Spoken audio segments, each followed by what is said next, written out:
Selamat siang adik-adik, kita kembali melanjutkan proses pembelajaran kita. Hari ini belajar tentang investasi modal.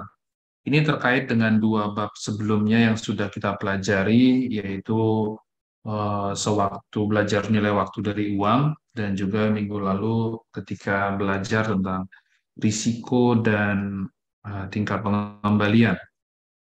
Bagaimana kita melakukan review atas investasi modal itu menggunakan konsep nilai waktu dari uang dan juga konsep risiko yang sudah kita pelajari minggu sebelumnya.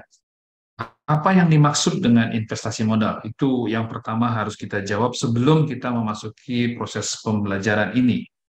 Investasi modal adalah sebuah keputusan yang dilakukan oleh perusahaan untuk menginvestasikan sejumlah dana untuk proyek. Kita perlu melakukan analisis terhadap keputusan tersebut apakah menguntungkan atau tidak menguntungkan. Jadi ketika sebuah proyek tunggal, artinya hanya ada satu proyek, itu kita analisis, kita nanti akan melihat apakah proyek itu menguntungkan atau merugikan. Kalau menguntungkan, kita jalankan, kalau merugikan, kita tidak jalankan.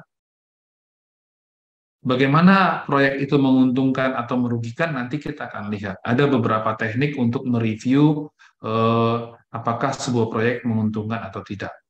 Pada kondisi yang lain, ketika kita menghadapi pilihan, ada proyek A, proyek B, proyek C, dan seterusnya, kita juga bisa melakukan analisis proyek. Artinya kita akan memilih proyek yang paling menguntungkan.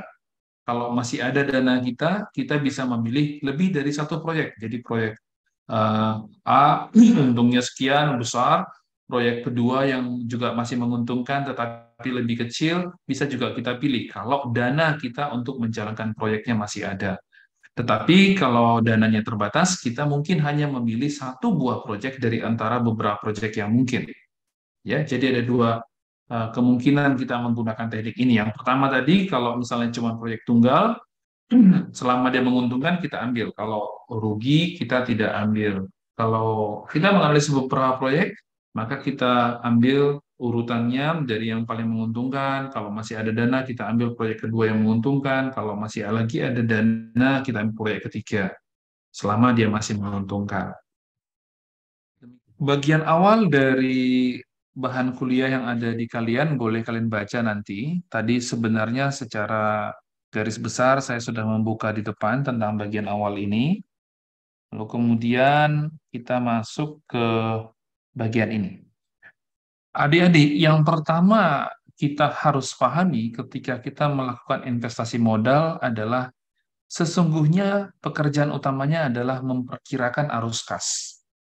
Jadi ketika kita membangun atau membuat sebuah proyek, katakanlah proyek membuka pabrik baru, maka akan ada dua kelompok arus kas. Arus kas yang kita keluarkan untuk membangun proyeknya, dan arus kas yang akan kita peroleh dari pendapatan proyek tersebut. Hal ini harus dilakukan perkiraan yang tepat, atau cenderung atau relatif tepat. Berapa uang yang kita keluarkan dan berapa uang yang akan masuk.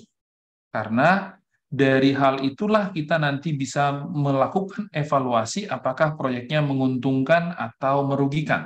Tetapi dari awal saya ingatkan, ini bukan masalah membandingkan antara uang yang kita keluarkan secara nominal dan uang yang akan kita peroleh secara nominal, tetapi uang yang sudah memperkirakan nilai waktu dari uang. Makanya tadi di awal saya sampaikan, ini menggunakan konsep nilai waktu dari uang. Jadi arus kas itu akan kita diskon, akan kita diskontokan, akan kita nilai sekarangkan. Sebesar apa nilai yang akan mendiskontokan, tentu itu juga terkait dengan pelajaran minggu sebelumnya, akan dipengaruhi oleh risiko yang terkandung pada proyek itu. Arus kas apa yang akan kita perhitungkan? Ada satu hal yang khusus yang akan kita perhitungkan, yaitu arus kas inkremental. Ya, arus kas inkremental, sini ya, ini arus kas inkremental. Kenapa arus kas inkremental dan apa itu arus kas inkremental?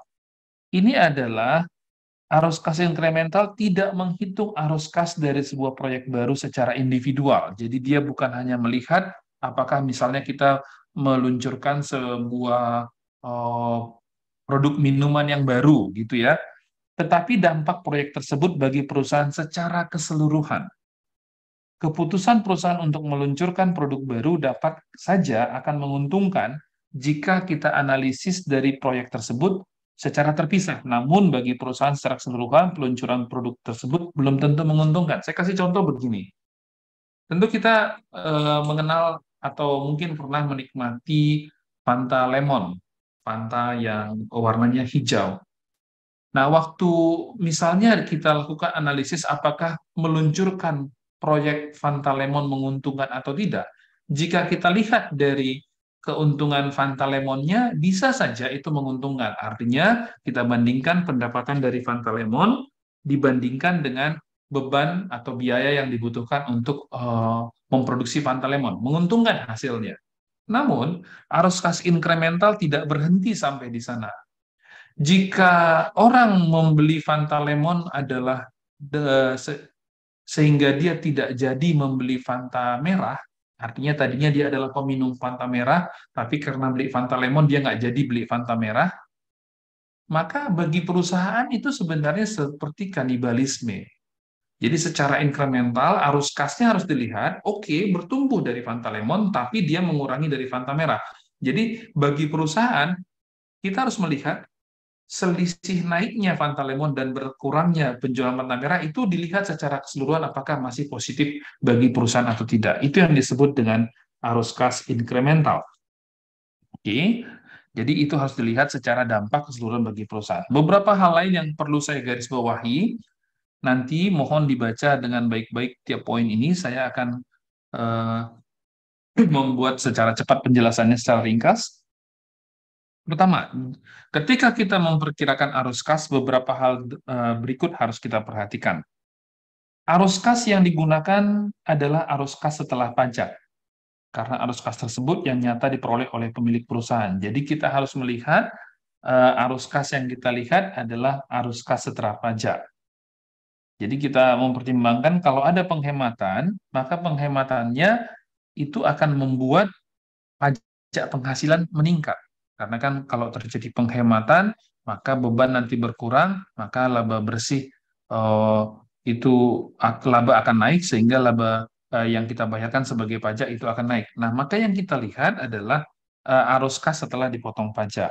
Ini yang pertama yang harus diingat. Yang kedua, arus kas harus betul-betul memperhitungkan selisih arus kas dengan adanya proyek dengan tanpa adanya proyek. Seperti yang tadi juga saya singgung ketika membahas arus kas incremental. Konsep ini sangat mendasar, di mana efek arus kas yang dianalisis adalah jika proyek dilaksanakan dibandingkan jika tidak dilaksanakan. Ya. Bukan analisis atas proyek tersebut jika dilaksanakan saja. Jadi kita harus membandingkan, seperti yang saya katakan tadi ya. Oke, nomor 3. Pembayaran bunga, dividen, pokok pinjaman, dan hal lain yang berkaitan dengan aktivitas pendanaan tidak perlu diperhatikan. Oke. Yang keempat, tidak boleh memasukkan biaya yang telah terjadi, di mana biaya tersebut tidak akan berubah dengan keputusan investasi yang kita buat. Misalnya, kita udah dakian gudang. Sebelum proyek itu kita laksanakan pun, kita sudah ada gudang yang kita sewa 5 tahun misalnya. Maka ketika kita menganalisis sebuah proyek yang dilakukan setelah penyewaan gudang tersebut, maka biaya sewa gudang tersebut nggak boleh lagi kita perhitungkan. Jadi ini berbeda dengan menghitung harga pokok. Karena dia memang sudah kita sewa, ada atau tidak ada proyek yang sedang kita analisis, gudangnya sudah kita sewa, maka biaya penyewaan gudang tersebut tidak lagi dapat kita perhitungkan sebagai dasar untuk melakukan analisis. Biaya depresiasi tidak merupakan arus kas keluar. Kita tentu ingat, biaya depresiasi bagi kita akuntan jelas kita ingat, beban depresiasi kreditnya bukan kas. Karena memang tidak ada arus kas keluar ketika kita mencatat beban depresiasi, sehingga ini tidak menjadi alat analisis. Oke, mari kita masuk adik-adik. Ini teknik-teknik untuk melakukan analisis atas proyek-proyek. Dari yang paling gampang, ini yang kita sebut dengan metode payback period dan discounted payback period. Dari yang payback period dulu ya, kalau mau kita terjemahkan secara sederhana, maka ini adalah metode yang menghitung sebuah proyek dari masa yang dibutuhkan oleh proyek tersebut mengembalikan modalnya.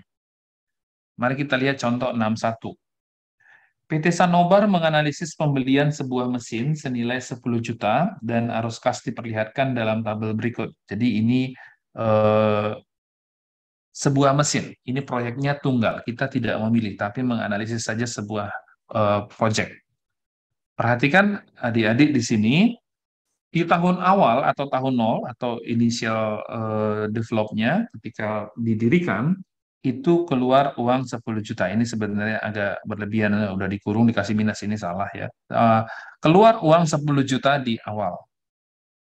Kemudian tahun pertama proyek tersebut akan menghasilkan uang 5 juta, tahun kedua 4 juta, tahun ketiga 3 juta, tahun keempat 1 juta, dan tahun kelima 500.000.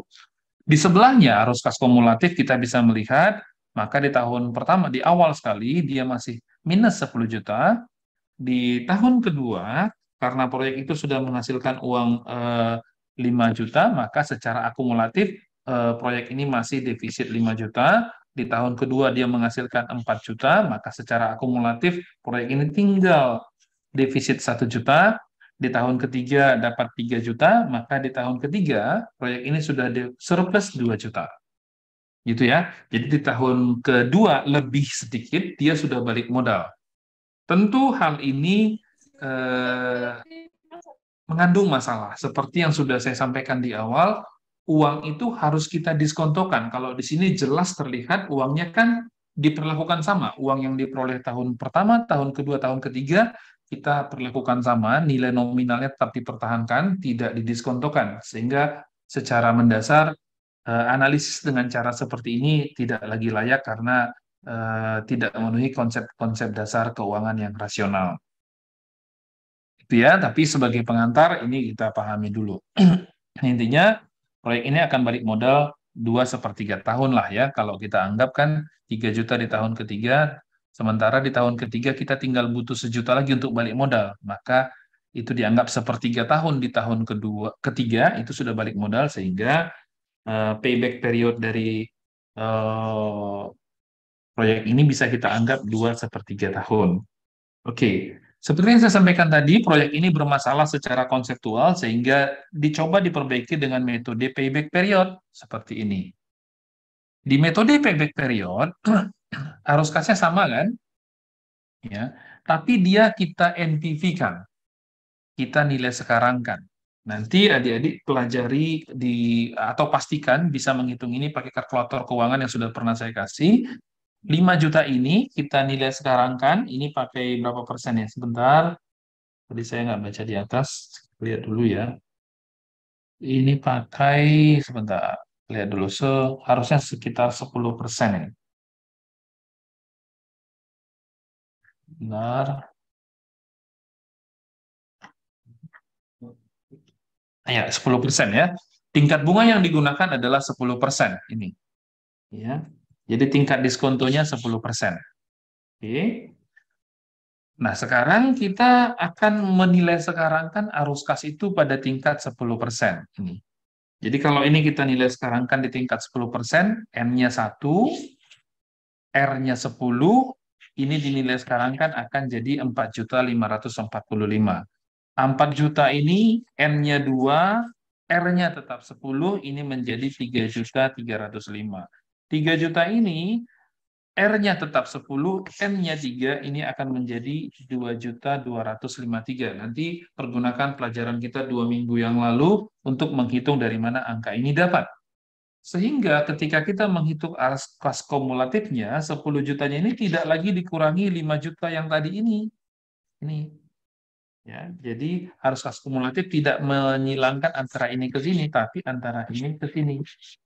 Jadi di akhir tahun pertama, kita masih defisit 5.454.54. Seperti kalau tadi kan tinggal defisit 5 juta. Di tahun kedua masih defisit 2.148. Di tahun ketiga kita sama seperti tadi sudah surplus, tapi surplusnya cuma 105 juta. 105.000. Kenapa lebih kecil? Karena memang di sini nilai uangnya sudah didiskon, diskon 10% per tahun. Oke, jadi sebenarnya proyek ini juga balik modal memang tahun ketiga juga, tapi tidak 2/3 tahun. Ya, dia balik modal 2,95 tahun, hampir 3 tahun. Lebih lama. Karena apa? Karena arus kas masuk yang diperoleh di tahun depan, tahun depannya lagi, tahun depannya, itu tidak kita perhitungkan pada nilai nominalnya, tetapi kita diskonto. Cara analisis seperti ini seolah-olah sudah benar, tetapi masih mengandung kelemahan. Kelemahannya adalah kita hanya mempertimbangkan arus kas itu dari tahun pertama, kedua, ketiga, keempat. Kita tidak melihat, artinya sebuah proyek yang memang banyak uangnya di awal-awal periode, di tahun pertama, tahun kedua, tahun ketiga, dia akan lebih cepat balik modal, tetapi kan belum tentu proyek itu lebih menguntungkan. Siapa tahu ada proyek yang justru uangnya banyak kembali, banyak masuk di tahun ke-6, ke-7, ke-8. Karena udah balik modal, nggak kita perhitungkan lagi kan itu kan? Karena kita hanya yang penting sampai balik modal, perhitungan kita berhenti. Jadi cara ini ada kelemahannya di situ. Dia tidak menangkap seluruh arus kas dari mulai tahun pertama sampai tahun terakhir. Sehingga cara ini kembali dicoba disempurnakan dengan metode yang namanya metode net present value. Ini, metode nilai sekarang atau net present value. Hampir sama dengan cara yang tadi, tetapi ini kita menilai sekarang kan seluruh arus kas dari mulai tahun pertama sampai tahun terakhir proyek tersebut. Mari kita lihat contohnya. Ini rumus-rumusnya seperti ini ya. Nanti penjelasannya silakan dibaca. Nanti kita lihat contoh ini. PT Sanobar merencanakan membeli sebuah mesin seharga 10 juta yang dapat dioperasikan selama 5 tahun. Mesin tersebut dipergunakan dalam pembuatan karoseri mobil. Tabel berikut ini menunjukkan arus kas sebagai berikut. Jadi arus kasnya seperti ini, 5, 4, 3, 1, 500. Hampir sama seperti tadi ya. Nah, ini kita nilai sekarang kan. Nilai sekarangkannya pakai ini. Kalau mau pakai satu-satu dihitung juga pakai kalkulator keuangan bisa. Jadi yang 10 juta, yang awal 10 juta tentu ini tidak kita langsung ini ya, langsung. Tapi secara rumus kita buat 1 tambah 0,1, 10, 0,1 itu adalah 10%. Ini karena 10% tingkat diskontonya. Jadi dia menjadi 0,1, pangkat 0 karena 10 juta yang kita keluarkan itu di awal proyek, belum 1 tahun. Jadi dia di pangkat 0. Semua ini pangkat 0 itu kan nilainya 1. Jadi dia akan menjadi minus 10 juta. Kenapa minus? Karena itu uang keluar. Di tahun kedua, 5 juta uang yang masuk itu kita diskontokan dengan 10% juga, tapi pangkatnya 1. Di tahun kedua pangkatnya 2, tahun ketiga pangkatnya 3, tahun keempat, tahun kelima. Gitu ya. Nah, kalau ini kita hitung baik-baik, angkanya akan menjadi 10 juta, 4545, 3305, 2253, 683, 310, 460. Nah, ini minus, ini semuanya positif.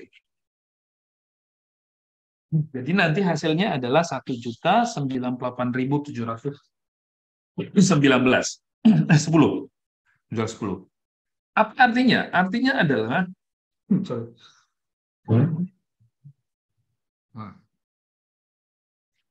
Intinya adalah proyek ini sudah menghasilkan arus kas positif 1.098.710. Ini apa artinya sih? Apakah artinya proyek ini hanya menghasilkan arus kas tunai positif 1.098? Tidak. Ini artinya adalah proyek ini sudah menghasilkan uang lebih 1.098.000 setelah beruntung 10%. Jadi secara nominal, proyek ini sudah untung dulu, udah dapat 10%. Setelah dipotong 10%, dia masih menghasilkan kelebihan 1.098 sekian. Artinya begini, kalau NPV ini hasilnya 0, itu berarti proyeknya secara akuntansi atau secara nominal sudah untung 10. Jadi ketika kita dapat 1.098, dia sebenarnya sudah untung 10% dan sisanya 1.098. Artinya proyek ini positif dan layak untuk kita laksanakan. Oke. Ini selesai di sini. Oke. Cara ini ada kelemahannya nggak? Masih ada kelemahannya metode NPV ini. Memang dia sudah menghitung seluruh proyek, ya. Tetapi ada kelemahannya.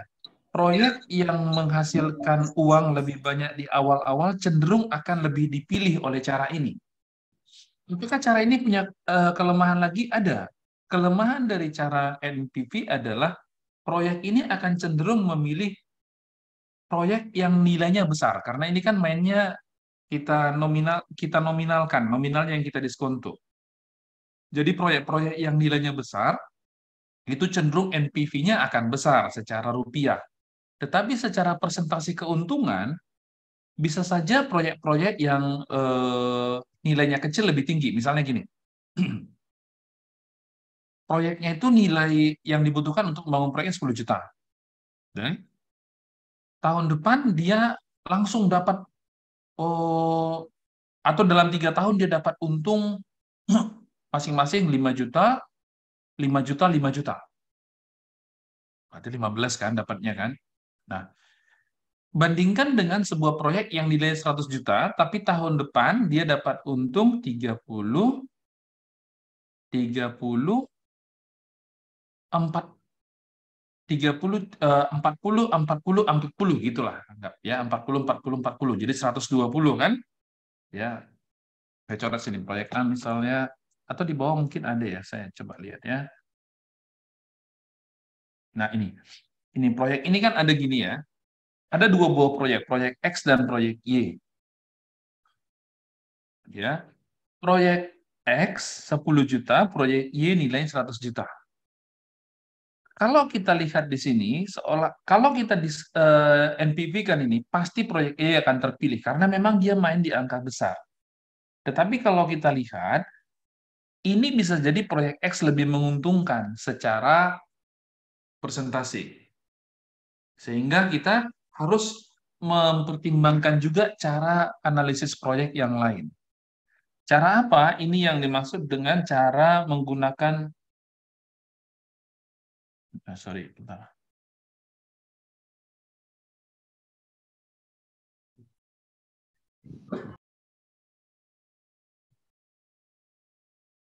Ya, kita harus mempertimbangkan cara lain, yaitu dengan cara menggunakan metode internal rate of return. Ya, rumusnya ini, ya, kita lihat dari contoh. Seperti pada ilustrasi sebelumnya terdapat dua buah proyek. Jadi kita sekarang sudah dua buah proyek. Kita mau membandingkan mana yang lebih menguntungkan. Yang terdapat dua buah proyek dengan arus kas sebagai berikut. Proyek X dan proyek Y yang tadi kita hitung. Oke. Dengan menggunakan rumus IRR, kita dapat menuliskannya sebagai berikut. Ya, kalau digunakan seperti ini. Konsep dari IRR adalah kita mencari nilai diskonto yang membuat proyek itu nilainya 0. Ya, jadi kita kalau tadi metode NPV kan itu kita cari mana? Kita cari adalah ininya kan? Tadi positif yang tadi contoh sebelumnya 1 juta sekian-sekian. Kalau di metode IRR kita cari berapa nilai R yang membuat ini 0. Artinya sebenarnya berapa tingkat keuntungan dari proyek itu. Ini kan datanya sudah lengkap. Di awal tahun minus 10 juta dikeluarkan uang untuk membangun proyeknya, di tahun pertama dapat 5 juta, 4 juta dan seterusnya dan seterusnya. Ini kita kasih 0, kita cari nilai R ini berapa. Ini nggak bisa dilakukan dengan menggunakan kalkulator biasa. Harus menggunakan kalkulator keuangan yang sudah saya sampaikan ke kalian kemarin. Atau menggunakan Excel versi trial and error atau Excel yang dikasih rumus. Nah, saya asumsikan kalian menggunakan kalkulator keuangan, financial calculator, ya. Dengan menggunakan itu ini bisa diperoleh. Nah, hasilnya adalah kalau kita dapat angkanya, maka proyek yang tadi di atas itu akan masuk gini. Dengan menggunakan Microsoft Excel dihasilkan nilai IRR dari proyek X sesuai perhitungan di atas adalah 15,97. Dengan menggunakan teknis perhitungan yang sama, nilai IRR proyek Y adalah 11,04.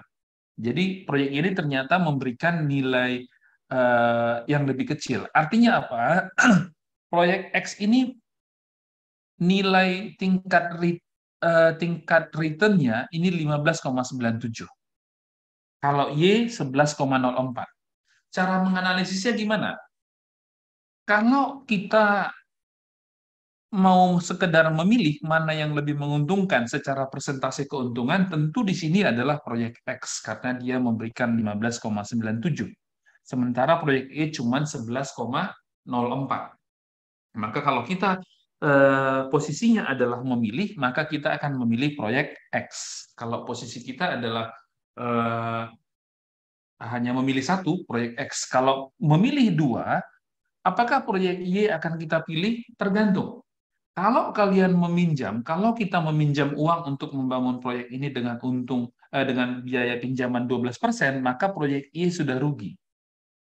Karena biaya bunga untuk uang yang kita pinjam untuk melaksanakan proyek itu 12, sementara proyek ini hanya memberikan keuntungan 11,04. Jadi kalau tingkat bunga pinjaman kita 12, hanya proyek X yang bisa diambil. Itu kira-kira ya. Ini menggunakan IRR.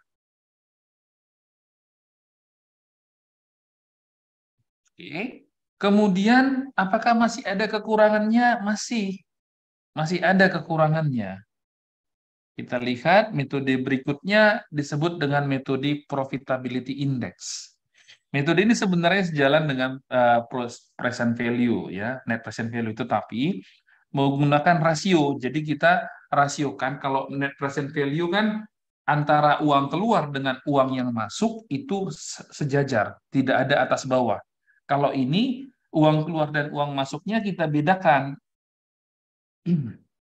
Ya, sini. Jadi arus kas masuknya di atas, arus kas keluarnya di bawah.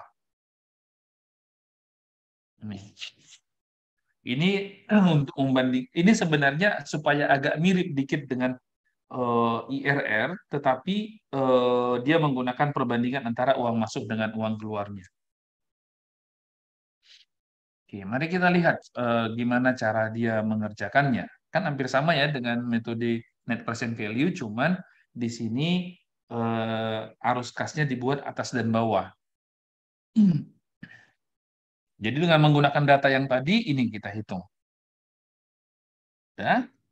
Jadi di atas ini adalah arus kas masuk, ini adalah arus kas keluar di awal proyek.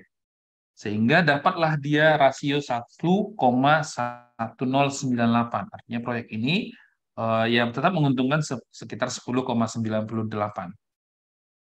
Ini cocok digunakan jika nilai proyek itu berbeda-beda antara satu proyek dengan proyek lain, ada proyek A, B, C, D gitu ya, beda-beda ukurannya, maka metode profitability index ini cocok digunakan. Prinsip dasarnya adalah kalau ini di 1 koma berarti dia menguntungkan 1, sekian gitu. Kalau di bawah 1 berarti dia proyeknya rugi. Kalau kita disuruh memilih dari antara dua buah proyek, maka pilihlah yang lebih besar, 1, berapa yang lebih besar, kira-kira seperti itu. Oke, kemudian kita lihat yang terakhir. Ada nggak sih kekurangan dari semua metode yang kita gunakan di atas? Ada kekurangannya. Kekurangannya adalah setelah balik modal, kita kan mendapat uang ya. Jadi misalnya proyeknya 3 tahun balik modal, kita kan dapat tahun yang keempat itu sudah menjadi keuntungan bagi kita. Logikanya harusnya uang yang kita dapat yang sudah lebih itu kita investasikan di tempat lain. Kan nggak mungkin uang itu kita pegang-pegang. Uang yang kita dapat di tengah proyek, ketika kita untung kan harusnya sudah kita investasikan bisa di deposito, atau beli obligasi, atau macam-macam. Nah, itu harus diperhitungkan supaya benar-benar lengkap hitungannya. Maka cara yang digunakan adalah dengan cara modified internal rate of return.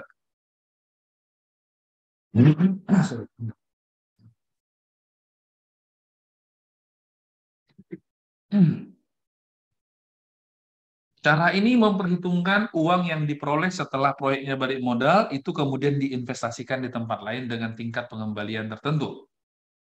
Nah, nanti kayak gini, seperti ini rumusnya. Ini juga bisa dikerjakan dengan kalkulator keuangan secara langsung. Jadi kalau nggak mau menghitung manual bisa. Ini notasi-notasi, pengertian notasinya, kita lihat di contohnya ya, contoh 6. Sebuah analisis proyek menghasilkan tabel arus kas sebagai berikut. Tahun pertama keluar uang 1 juta, di awal ya, tahun pertama dapat 500, tahun kedua dapat 400, tahun ketiga dapat 300, tahun keempat dapat 100. Rumusnya seperti ini. Ini gampang adik-adik ngerjakannya. Ini kalau ini pakai kalkulator biasa masih bisa sebenarnya. Ya, 1 juta ini seperti nanti lihat kenapa 1 juta itu biaya yang dikeluarkan untuk membangun proyek. 500 dikali 1 ya ditambah 10% pangkat 3. Jadi duluan di sini. Ya, uang ini yang 500 ini akan kita pegang kan proyeknya 4 tahun. Sehingga kalau di tahun pertama kita dapat 500, maka yang 500 ini masih sempat kita simpan 3 tahun sampai berakhirnya proyek. Tahun kedua dapat 400.000, 10% juga, pangkat 2. 2 tahun lagi lah yang 400 ini akan berkembang. Ya kan? 2 tahun lagi akan berkembang. Yang kita terima di tahun ketiga 300, karena tinggal setahun lagi, maka ini 1 tahun. Dan kalau ini yang tahun keempat kita terima, itu nggak sempat lagi langsung, itu di akhir proyek. Ditambah dengan 1 tambah MIRR pangkat 4. Nah, yang mau kita pecahkan sekarang adalah MIRR-nya nih. Jadi MIRR pangkat 4 ini kita buat begini jadi 1 juta, ini ditambahkan semua, ini ditambahkan semua menjadi 1.579.500 dibagi dengan 1 tambah MIRR pangkat 4. Ini kita kali silang, ini jadi ke sini, ini jadi ke sini, ini jadi ke sini. 1.579.500 dibagi dengan 1 juta. Oke. Setelah itu kita selesaikan perpangkatannya dengan cara ini. Jadi 1 tambah IR pangkat 4 itu kan jadinya 1,579. Ini operasi yang sederhana, kita lockkan di sini, kita lockkan di sini, ya. Supaya apa? Supaya nanti pangkat ini bisa kita turunkan ke sini. Jadi 4 log 1 tambah MIRR itu adalah 0,1985. Ini tinggal di kalkulator buat lognya 1,5785 itu akan jadi 0,1985. Jadi kalau dengan cara ini kita akan bisa membuat ini lognya di sini, ininya dibagi 4. Jadi hasilnya nanti 0,0496. Jadi 1 tambah IMRR ini adalah antilog dari 0,0496. Ini sederhana lah, hitungan logaritma sederhana. Nanti hasilnya kita akan lihat di sini.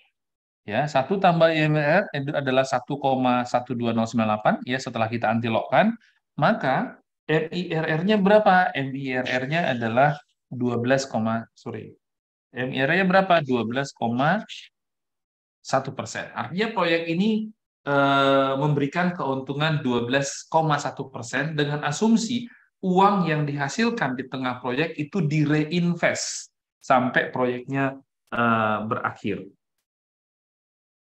Ya, sampai proyeknya berakhir. Kira-kira itu alat yang paling akhir untuk melakukan evaluasi atau evaluasi proyek. Jadi intinya adik-adik, ya saya stop screen dulu ya. Intinya adalah dalam melakukan analisis proyek ini yang pertama kita lakukan adalah kita mencoba menghitung apakah proyeknya itu positif atau negatif. Sehingga ketika proyeknya itu positif, maka proyeknya sudah memberikan keuntungan. Jadi kalau cuma satu proyek yang kita nilai, maka kita jalankan saja keputusannya untuk menjalankan proyeknya. Namun, ketika kita diperhadapkan pada beberapa proyek yang tentu uang kita nggak cukup untuk menjalankan semua proyek itu, maka kita harus memilih. Kalau harus memilih, kita bisa menggunakan, saran saya menggunakan metode, setidaknya 2 buah metode. Bisa yang satu yang harus wajib dipilih menurut saya adalah MIRR. MIRR harus dipilih untuk memberikan gambaran yang lebih baik. Selain itu nanti boleh memilih pendampingnya bisa menggunakan profitability index, boleh menggunakan NPV sebagai pembandingnya. Ya, itu cara untuk memilih proyek yang bisa kita lakukan, yang relatif masih sederhana lah ya, tapi MR itu sudah cukup baik. Demikian yang bisa saya sampaikan, adik-adik. Nanti saya akan share ulang materi ini dalam bentuk rekaman.